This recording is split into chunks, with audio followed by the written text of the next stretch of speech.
TL moody గారు ఏమన్నారంటే, నేను చనిపోయిన తర్వాత మంటి పురుగునైన నా గురించి కాదు, నా రక్షకుడైన యేసు ప్రభు గురించి మాట్లాడాలని నేనెంతో కోరుతున్నాను అన్నాడు.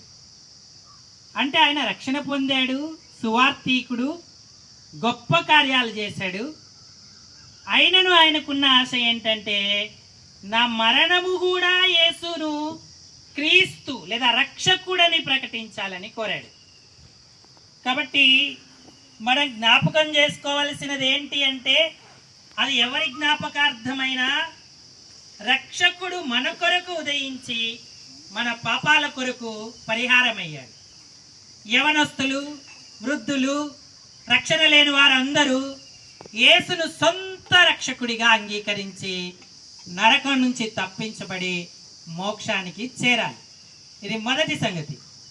ఒకవేళ రక్షించబడి ఉంటే భూమి మీద ఇంకా సజీవులుగా ఉన్నాం కాబట్టి మన కర్తవ్యం ఏంటి? సంఘ సహవాసంలో నిలిచి ఉండి, అపోస్తుల బోధ, సహవాసం, రొట్టె విరుచుట, ప్రార్థన చేయుటలో నిలకడగా ఉండి నశిస్తున్న అనేకుల కొరకు మనం ప్రార్థన చేయాలి. అబ్రహాము ప్రార్థించాడు. సొదొమ గొమొర్రా నాశనంలో నుంచి దేవుడు లోతును తప్పించాడు. విశ్వాసాన్ని బట్టి నోవకు దేవుడు చెప్పినట్టుగా చేశాడు. జలప్రళయ కాలంలో నోవకును అతని కుటుంబాన్ని దేవుడు రక్షించాడు. మరి ఈనాడు రక్షించబడిన మనకు ఆ బాధ్యత ఉందా? ఆ కర్తవ్యాన్ని పరిపూర్ణం చేస్తున్నామా? సంఘంలో నిలిచి రక్షణ లేని నీ బంధువులు, స్నేహితులు, నెలవరులు, ఇరుగు పొరుగు వారి కొరకు వేడుకుంటున్నావా?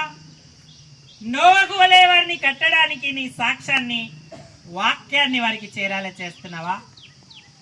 రక్షణ ఓడలో ప్రవేశించి దేవుని రాజ్యం చేరాలంటే నోవకులాగా, అబ్రహాము వలె మనం ఉండాలి.